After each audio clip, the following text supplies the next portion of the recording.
Here I'm going. I'm literally just testing it out in a parking lot. See, we're moving. I'm being careful because I don't know if it will start acting up, and I need to at least have it in a position that in the event if I need to limp it,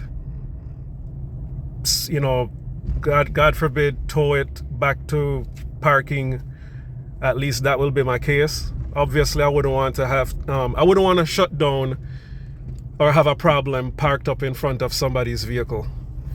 And I'm really not even in the financial state to call a tow truck in the event I need help. But see, we are moving. We are moving, ladies and gentlemen. Now, there's the current mileage, 171,833. Obviously, the RPMs are very low, so this isn't a real proper test. So I'm gonna try to, step on it a little bit. I mean, she is moving. She really is, see?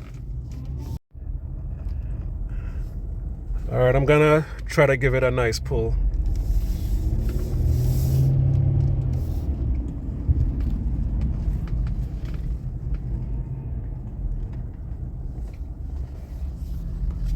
So, this is the first real test I've done since I've installed the alternator. Don't know if I had made it clear, but I changed the alternator. That was a painstaking process. Sorry I didn't make a video of that, but I literally just watched some YouTube videos and took that on for the same reason why I took on all of this as a project, because I just don't have the funds to be paying a mechanic to do everything. So surprisingly, to change the alternator, it's labor intensive and time consuming, more time consuming than anything else.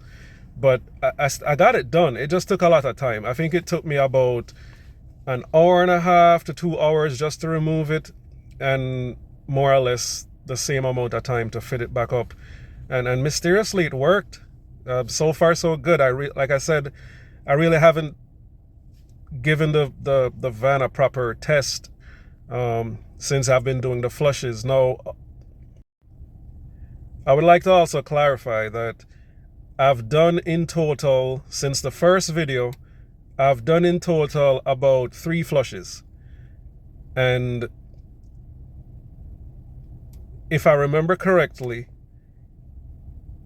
the first 3 flushes were with the old alternator that turned out to be defective.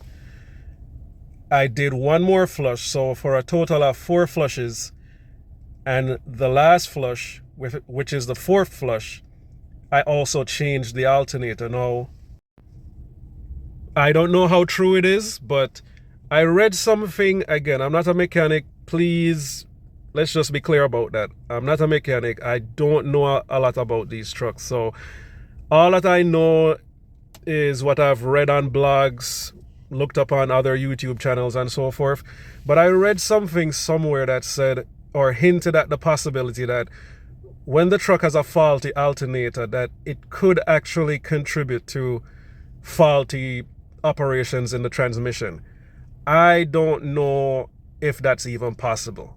All right, I know there's solenoids or associated with the transmission.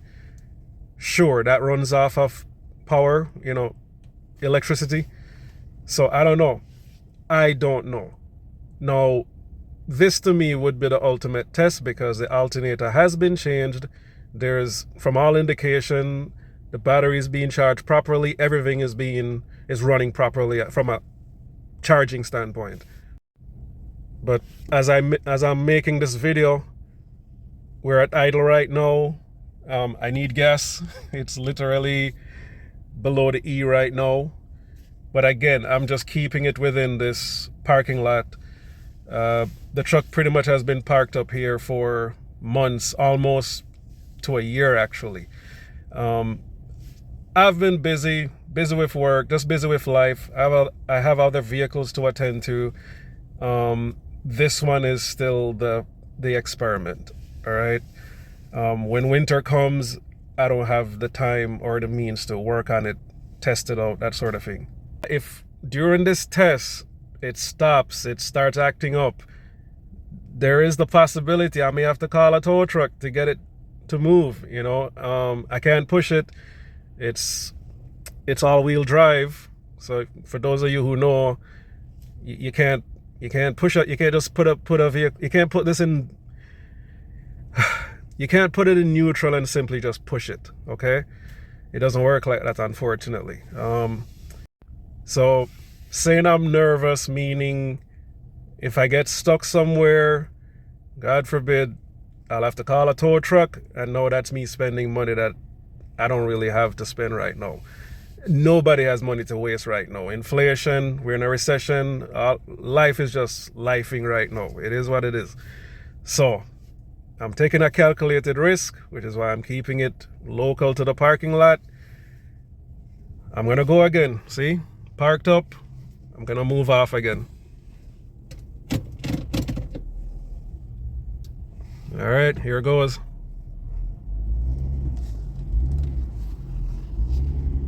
See, we are moving. Obviously at very slow speeds. The RPM is barely at 1,000. I don't have a lot of room to, you know, step on it to bring it up to any kind of high speeds, but I'm still trying. All right, RPMs are at 2,000 a while ago.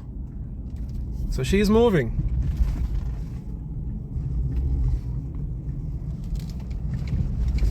See? She is moving.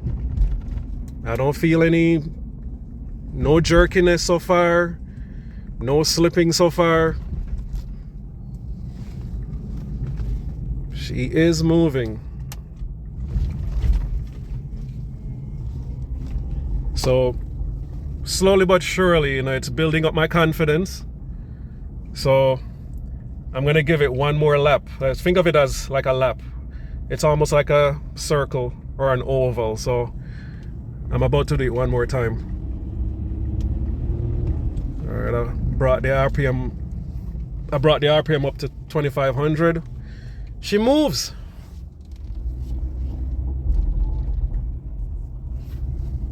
I'm hearing some little clunking noise, but I know that could be a lot of things. One of the tires is low on air.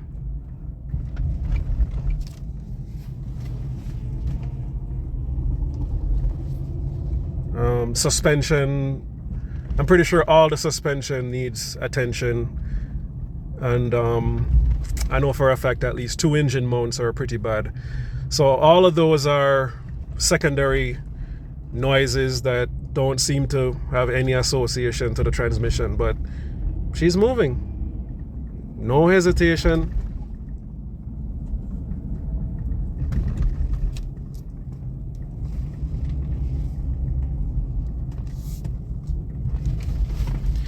I don't know, guys. I don't know. I don't know. I really love you guys. The first and only video I made, you guys gave some very, very strong support and strong input. At least several persons highlighted to me that there's a secondary filter. I promise you, I can't even locate it. Someone told me that it's on the passenger side wheel well. I can't find it. I've even spoken to other mechanics. They don't know anything about this vehicle. Either that or they're all lying. I don't know where the truth lies, to be honest with you. See? So guys, I'm gonna do one more lap. I feel confident. I mean, at this point, if I had to guess, I've probably driven it at least, I don't know, if I had to pick a number, I wanna say at least a mile worth of driving at a minimum. Maybe approaching about 1.5 miles of driving so far. I wasn't paying attention to the mileage on the clock, but we'll see when I park up. But she moves. She.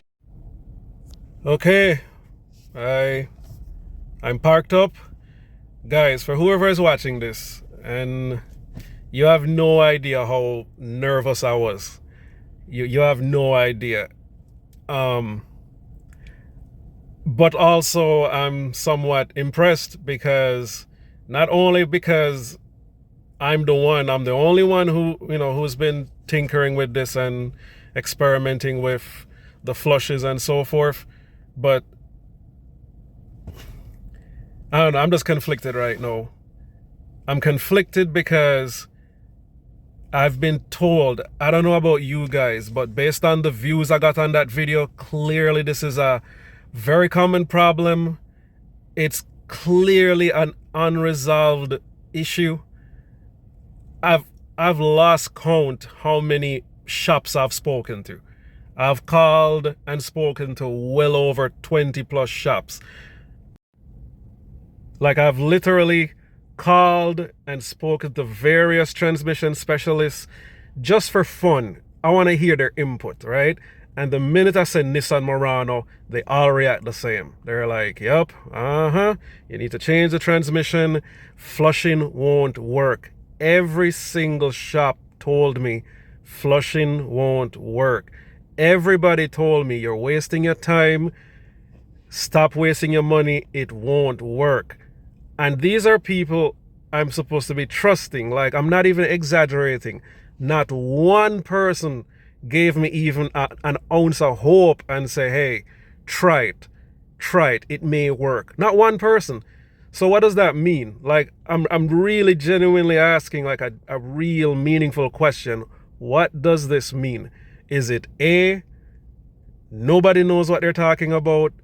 B, nobody's aware of multiple flushings as a solution? I don't know. One guy told me, hey, if you flush it and you get some miles out of it, my recommendation is sell it immediately and be done with it. But and he ended by saying it won't work. I'm like, all right.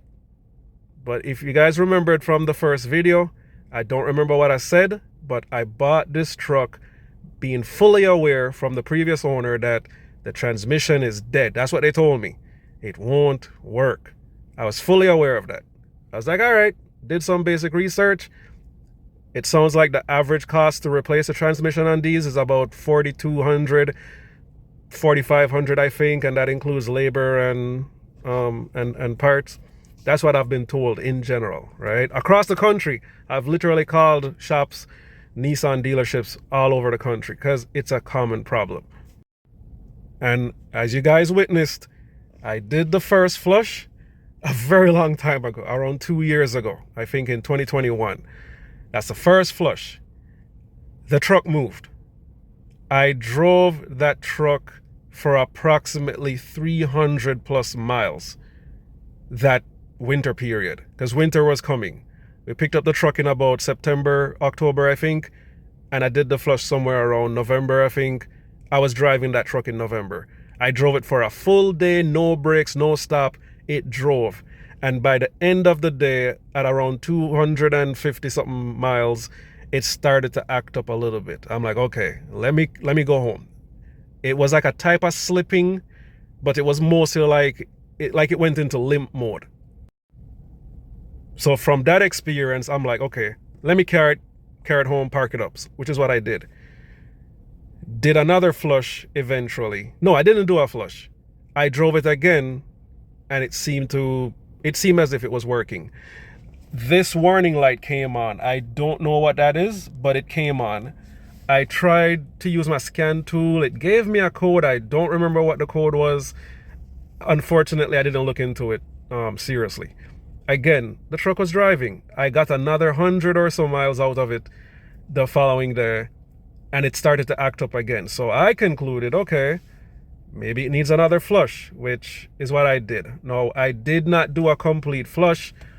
If you remember from the video, all I did was pull the bung, drained out approximately 5 quarts or so, which was very dirty. So it's clear to me that that dirty stuff is still in the torque converter or wherever it is. I'm not a transmission specialist. Did another flush. Winter came, wasn't really able to drive it. It is what it is. The following year, tried driving it, and then that's when I started to see significant problems. Not only was it slipping, but it was making very loud banging noises. Like when I stepped on the gas, loud banging noises clearly in the transmission. I'm like, okay, it's wrecked. I'm giving up, whatever. But again, it's an experiment. I wasn't totally giving up yet. So tried moving it, tried driving it around the block. Mysteriously, it drove for another 50, 60 miles or so before it started acting up severely, right? So did another flush, because everybody is, who's supporting the experiment say, hey, try do another flush, spoke to owners of the same model on Facebook. They say, hey, try another flush. What do you have to lose, Also, I am not using the Nissan dealership grade transmission oil. I literally just went to an Advanced Auto. I think the brand is called Fram, but they deem it as a suitable replacement for the Nissan branded CVT transmission oil. That's all. So fast forward months later, after doing those flushes, which I think I brought this up earlier, that's when I think all the lights on the dash came on. I'm like, okay, what's going on? Indicating that there was some problem with the charging system. I spoke to one transmission specialist. He said, well, we could do a complete flush for you. They have the means to do it. Apparently they can hook it up to a special equipment, and I think the guy was saying to me something like they would drain it and simultaneously fill it up. I guess the theory being that while it's running and they cycle through the gears, that it will be pumping out the old fluid while you're pouring in fresh fluid. And he told me something like, to do a successful flush, we're probably looking at about, I don't know, upwards of 15 quarts maybe. I was like, no problem. How much? He quoted me something like $500 or $600. At the time, I'm like, could it be worth the experiment? I'm like, you know what? Let's do it. But by the time I got to the shop, he was like, bro, I'm not going to touch this because it has a charging problem. And I'm like, oh my, that could be the alternator. I ended up having to tow the truck home. Luckily, it wasn't very far. So lucky for me, I only spent about, I think it was about $120 for the tow truck. But I did everything. I mean, I think the battery was very full. So I was pretty much driving on the battery for miles, at least 10 miles. But like I said, I had to tow it home. It is what it is. Parked it up. Clearly, I needed to, deal with the alternator.